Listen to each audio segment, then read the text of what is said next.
Okay. Assalamualaikum. Okay. Today we will present our group.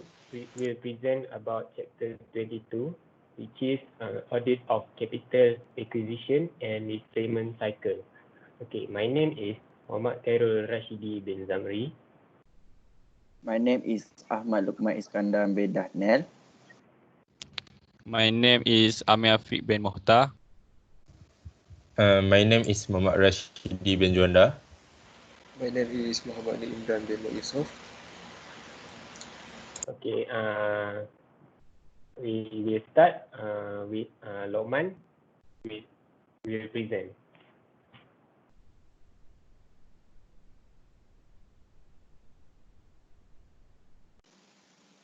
Okay, first of all, we would like to present about the transaction. We will discuss the cycle is about capital acquisition and repayment, which concern the acquisition of capital resources through interest-bearing debt and owner's equity, and the repayment of the capital. So, in this cycle, we have four characteristics of the capital acquisition and repayment cycle. Right. First of all, is relatively few transactions affect the account balance, but each one is often highly material.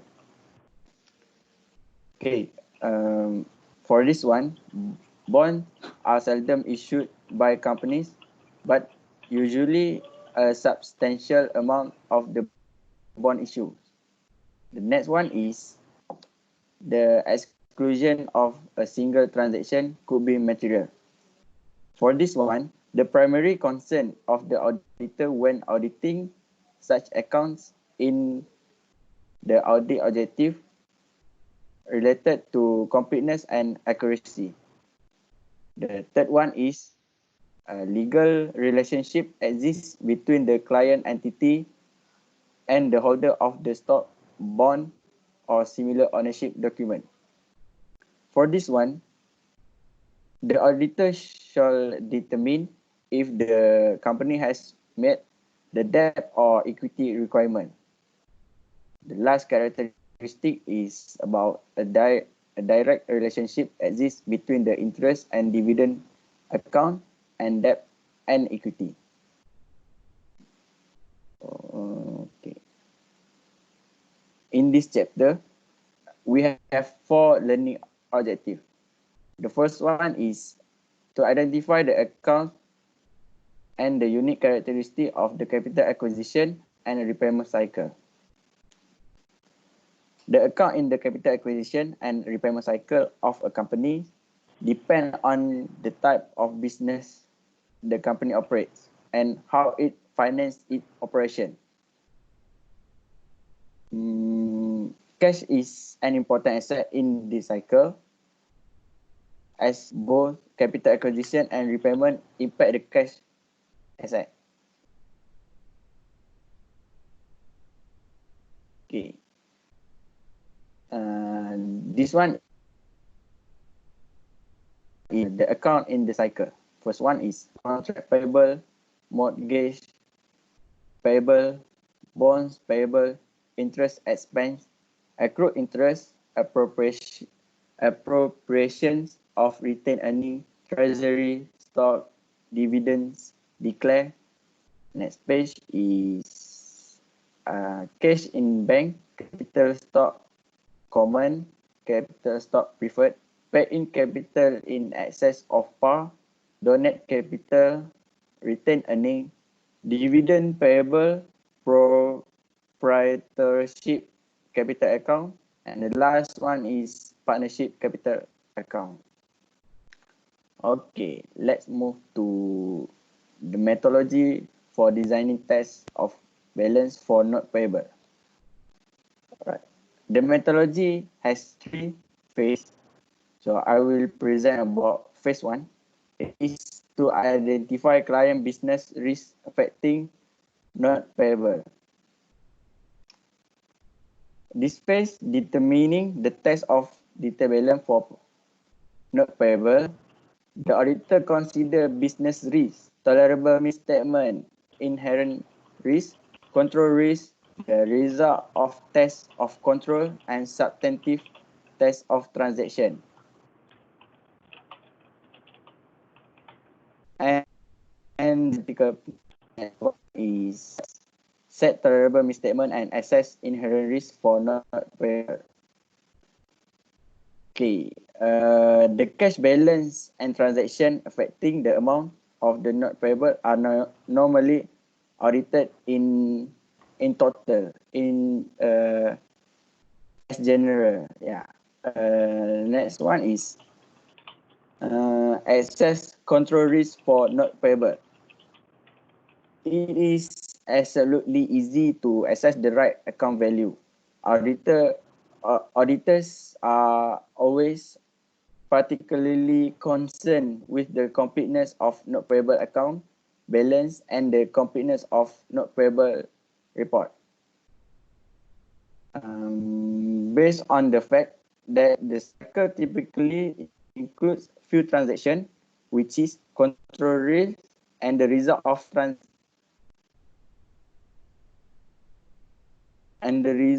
transaction are generally for accounts such as not payable.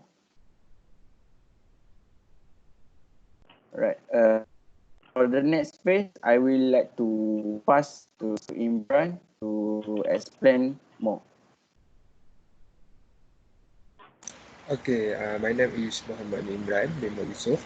So the second phase is design and perform test of control and substantive test of transaction for capital acquisition and repayment cycle. Okay, I just give the example of the two of test in this phase 2. Okay, the first one is test of control. The example is the auditor will be examine corporate minutes for loan approval, and the second is examine duplicate copies of note for authorization. So these two things, the most basic auditor will do. Okay, then for the substantive test of transaction, the auditor will recalculate accrued interest in notes payable, and second is trace the individual notes payable to the master file. So the auditor need to check each the individual which one has a loan, so they need to check in the master file. Okay, then we move to phase 3. The phase 3 is the design and perform analytical procedure for notes payable. Okay, the example is the auditor will compare the outstanding balance with the previous year.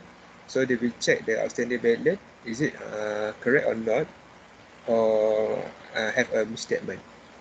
Okay, the second is design test of detail notes payable to satisfy balance related audit objective.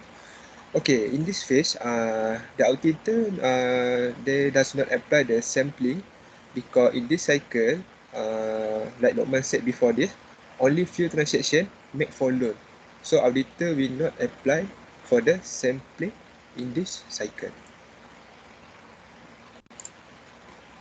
Okay, learning objective 2, design and perform audit test of notes payable and later accounts and transaction. So we found that the reason why liability accounts included in the capital acquisition and repayment cycle are audited differently is because it's the 4 characteristics in the first slide. So the auditor need to perform all substantive testing for liability account in this cycle. So you can check at the first slide in our presentation. There are 4 characteristics in this cycle. Okay, in this cycle we have many accounts such as contract payable, mortgage payables, and many more. So I will explain about note payable. Note payable is a legal obligation to a creditor. It may be unsecured or secured asset and bears interest. So the meaning of secured asset is the borrowers need to give something to the lenders. In Malay, we call as a pajak. Okay. Then notes are issued for different purpose, and the property pledged as collateral include a wide variety of asset. Like I mentioned before, they can offer securities, account receivable, inventory, and fixed asset. So secured loan or secured asset, they have they need to have collateral. Collateral means the agreement between the lenders and borrowers. Okay, in the repayment of the notes payable, the client need to include the principal or the exact amount of debt and interest payment. The interest will be set in the loan agreement. So in the notes payable, we have two, which is short-term loan and long-term loan. Short-term loan, the payment will be required when the loan become due. So when the loan become due, and then the payment need to settle out. And then long-term is loan over 3 months. Because before this, as we know, long-term is debt with debt with more than 1 year. But in this cycle, loans over 3 months only. So the notes usually call for monthly or quarterly interest payment. Because of the payments are recorded in the cash disbursement journal, auditor commonly include test of principal and interest payment as part of the audit acquisition and payment cycle. Okay, objective of the audit of notes payable is the first, internal control over notes payable are adequate. Transaction for principal and interest are properly authorized and recorded. So the high management need to authorize before they want to make a loan with the lenders or banks or others third parties. They need to get authorization first. The liability for notes payable and the related interest expenses and accrued liability are properly stated.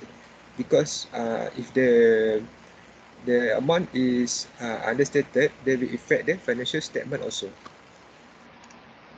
Okay, in the notes payable account, we can see that if you pay the principal, they will deduct from your cash. So notes payable debit and then credit cash. So the client need to include also the interest of payment. So they will become to interest payable and go into interest expenses in statement of comprehensive income. Then I will pass to the Amir to explain more about internal control.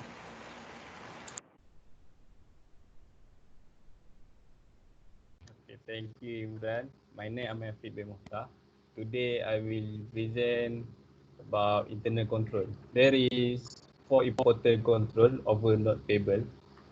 First is proper authorization for the issue of new note. New note should be based in board of director or high level management, which is CEO or CFO.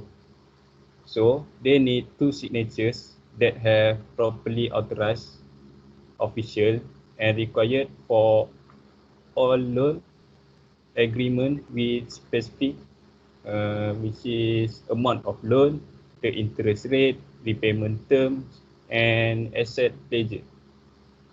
When they renew the note, they need to be subject to the same authorization procedure as those for the issue of new notes.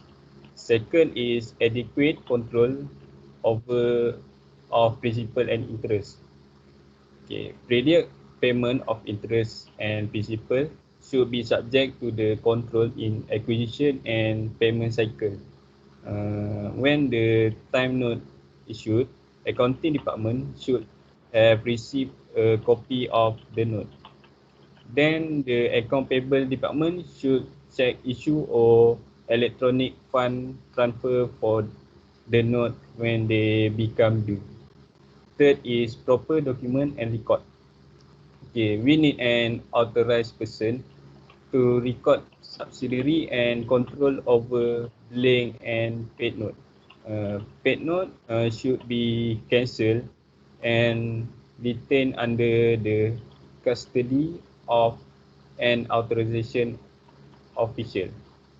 Fourth is credit periodic independent verification. The detailed note record should be reconciled with the general ledger and compare with the note holder records by an employer who is not responsible for maintaining the detailed record. So, an independent person should recompute the interest expenses on note to test the accuracy of the record keeping. Okay, we move to next slide about test of control and substantive test of transaction. First is test of note payable transaction involve the issue of note and the repayment of principal and interest. Okay, test of control and substantive test of transaction are often done as a part of test of detail balance because of the materiality of individual transaction. Second is test of control for note payable and relate interest should emphasize testing in for internal control that we discussed before. So the auditor should verify the accurate recording of receipt from note proceed and payment of principal and interest. Okay, next is analytical procedure for note payable.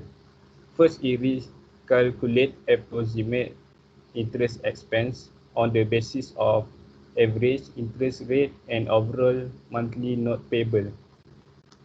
So for the example, we take note which is RM 1 million and average interest rate is 10%. So note divide by average interest rate which is 1 million divide by 10%. So we get the interest expenses as 100,000. So 100,000 we multiply by 12 which is 12 months. Then we get 1,200,000. So this can tell us any misstatement of interest expense and accrued interest or emission of an outstanding note payable. So we need to make sure we count for all of note and can compute average interest expense appropriately. So second is compare individual note outstanding with those of the prior year. For example, prior year we have 100,000 and current year should be less than 100,000 because we have made a note payable payment. So if prior year has 1 million and this year don't have, which is 0, so we looking for omission or misstatement of a note payable. Third is compare total balance in note payable, interest expense and accrued interest with prior year balance. So we need to all three loan balance, the interest expense and the accrued balance. If we did not take out any new loan, note payable should go down, interest expenses should go down and accrued interest also go down. If we have made a new loan, the note payable should go up, interest expense should go up and accrued interest also go up. So we can get the misstatement of interest expense and accrued interest or note payable. Okay, so I will pass the present to Rashidi. Okay, Assalamualaikum. My name is Muhammad Rashidi bin Juanda. Okay, I will continue for this presentation. Okay, for this slide, for this slide is about the major balance related audit objective in the notes payable. Okay, before I explain about this slide, I want to explain what is the notes payable. Okay, previously my friend just explained about the not payable. Okay, what is the definition of not payable, the characteristic of not payable, and the objective of the not payable. Okay, so maybe I just can to conclude what is the not payable. Okay, not payable. Okay, what is the not payable? Not payable is the written agreement, uh, just like a promise for the loan made to the lender. Okay, lender is the pemberi hutang. Okay, kepada company itu. Okay, okay. In this not payable is include about the information of the loan, the amount of the loan, the date when the loan is happen, and when the company must to pay the loan, and lastly is the interest rate of the loans. Okay, I just give the example. Alright, okay, when the company makes the loan from the bank, okay, so bank will require the company officer to make and sign the agreement loans.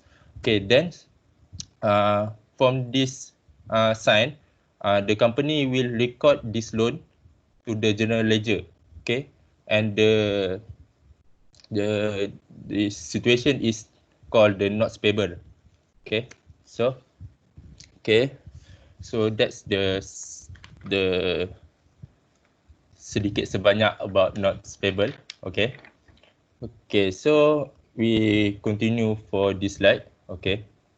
Okay, from this slide we can see this the two most important balance related audit objective in the notes payable. Okay.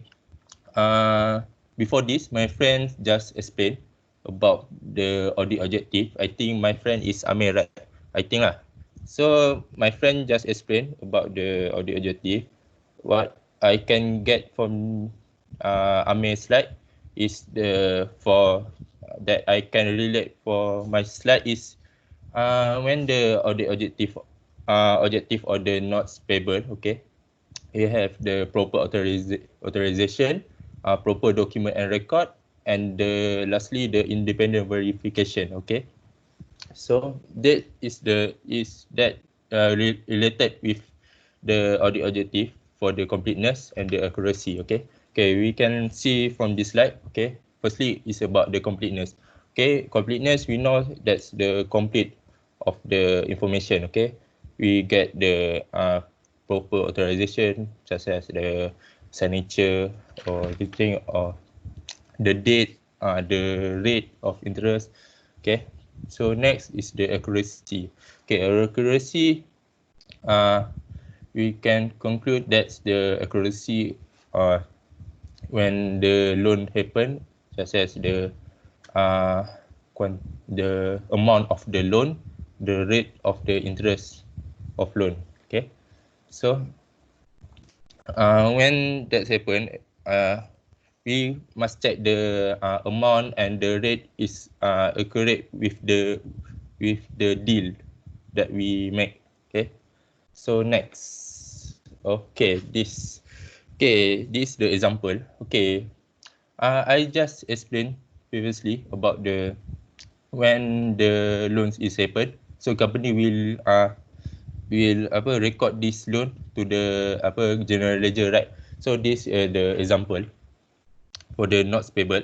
Okay, we can see that is the date, okay, the amount of the loan, and also the name of the payee, and also next about the interest rate and the maturity. Okay, and also the accrued of the interest. Okay, so we can see this is the example for the notes payable. Okay, so for the audit test, we must check for this note payable about the accuracy and the completeness about their information. Okay, so that the scope of the audit test. Okay, next. Okay, next for our learning objective is about the audit of owner equity transaction. Okay, so this the owner equity. From this section, we have two things, which is publicly held corporation and also closely held corporation.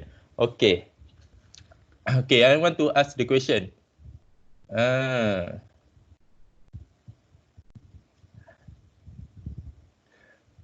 siapa dia ni? Ali. Oh, Ali. Ali tak ada kat sini. Okay, Yes, okay, sir. never mind. Kau bukan Ali. Shut up. Okay, so never mind. I just explain about these two things. Okay, so firstly is about the publicly held corporation. Okay, what is this? Okay, publicly held corporation is the business that register to the security in stock market and sells them to the public. Okay, actually the publicly held corporation mostly in Malaysia have use this thing. Okay, they open their share to the public. So and also their company is registered to the security or the bursa saham. Okay, so and next is the closely held corporation. Okay, closely held corporation. What can I conclude is the private company. Okay, private companies. So and also they not listed to the bursa, and also they not open their share to the public. Okay, so the certain person can just get their share. Okay, so next I want to explain about their advantage and their disadvantage. So because from this we can get their differences. Okay, firstly the advantage of the publicly held corporation. Okay, I just said before, publicly is open their share to the public. Okay, so when this happen, uh, they can get more revenue. Okay, they can get revenue and their loss will least because they have many shareholder in their company, so they tak terasa sangat dengan dia orang punya kerugian. Okay, so untuk next closely held corporation pula, okay, dia punya advantage sorry, okay, next for the closely held corporation, for their advantage is the company is the public, so so the certain person just have their share, so they have the big control for to control their business and make the decision making. They get the superpower to their business. Okay, that's the advantage for closely held corporation. For the disadvantage of publicly held corporation, I just want to say they do not have power to make the decision making because they have many shareholder in their company.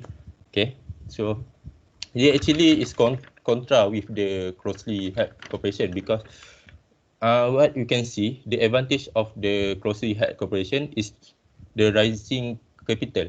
Okay, because this company do not have many shareholders, so they cannot get many fund to running their business. Okay, because they make their business, they not issued their share to the public, so they cannot get many fund to raise their capital. Okay, so from this slide we can see, okay, the publicly held corporation, it have many shareholder and also frequent transaction. Okay, and for the closely held corporation, we can see the differences there is simple. They just have a few transaction and few shareholder and occasional transaction. Occasional is the kadang-kadang dalam bahasa Melayu. Jarang-jarang. Okay. So next. Alright. This is the example. Okay. This is the example of the T account.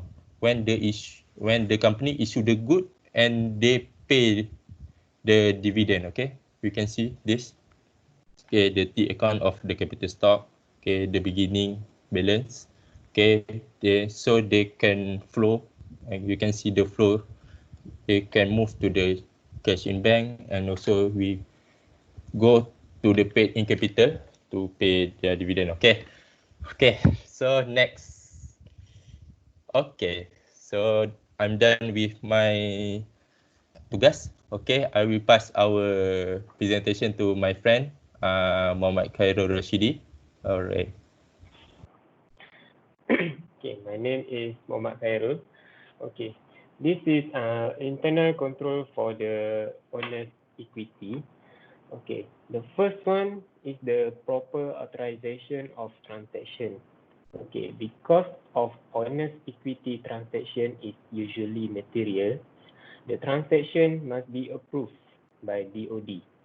Transactions such as the issuance of capital stock, stock repurchases, and declarations of dividends require board approval. Okay. The second one is proper record keeping and segregation of duties. Okay. When a company maintains its own record of stock transaction and outstanding stock, the internal control must be adequate to ensure that the actual owners are recognized in the record. And the correct amount of dividend is paid to the stockholders, and the potential for misappropriation of assets is minimized. Okay, the third is the independent registrar and stock transfer agent. Any company with listed stock is required to engage an independent registrar as a control to prevent the improper issue of stock certificates. Many companies employ a stock transfer agent to maintain the stockholder records. Okay, next we tell about how we design and perform tests of controls, substantive tests of transactions, and tests of detail of balance for capital stock and retained earnings. Okay, there are 4 auditors' main concerns in auditing capital stock and paid in capital in excess SPA. Okay, the first 2 concerns involve test of control and substantive test of transaction, which is completeness and occurrence and accuracy. And the last 2 involve test of detailed balance, and related disclosure, which is accuracy and presentation and disclosure. Okay, for the test of control and for substantive test transaction, the first one is existing capital stock transactions are recorded. The audit objective is completeness. And the second one is the recorded capital stock transactions occurred and accurately recorded. The audit objectives are occurrence and accuracy. For the balance-related audit objective, the first one is capital stock is accurately recorded, and the audit objective is accuracy. And the last one is capital stock is properly presented and disclosed, and the audit objective is presentation and disclosure. Okay, we move on to the audit of dividends. Okay, the first one is recorded dividends are occurred. Auditors can verify the occurrence of recorded dividends by examining the minutes of board of directors meetings for authorization of the amount of the dividend per share and the dividend date. And the second one is existing dividends are recorded. This is for the objective for completeness. Auditor also should be alert to the possibility of unrecorded dividends declared. And next one is dividends are accurately recorded. The accuracy of dividends declared can be audited by recalculating the amount on the basis of the dividend per share times the number of shares outstanding. And the audit objectives are accuracy. And next is dividends are paid to stockholders that exist. This is the occurrence. And next is dividends payable. There are two for the dividends payable, which is dividends payable are recorded and dividends payable are accurately recorded. Test of dividends payable should be done in conjunction with declared dividends, and unpaid dividends should be included as liability, prevent the liability from understated. Okay, next, for the audit of retained earnings. For most companies, the only transactions involving retained earnings are net earnings for the year and the dividends declared. The changes can be made to prior period earnings, prior period adjustment, and the appropriation of retained earnings. To begin the audit of retained earnings, auditor first analyze retained earnings entire year. Then the audit schedule will showing the analysis, which is usually a part of the permanent file, includes a description of every transaction affecting the amount. And to accomplish the audit of the credit to retained earnings for net income for the year, auditors simply trace the debit credit in retained earnings to the net earnings figure on the income statement. This procedure must take place very late in the audit after all adjusting entries affecting net earnings have been completed. In auditing debit and credit to retained earnings, other than net earnings and dividends, an auditor must determine whether the transaction should have been included. For example, prior period adjustment can be included in retained earnings only if they satisfy the requirement of accounting standards.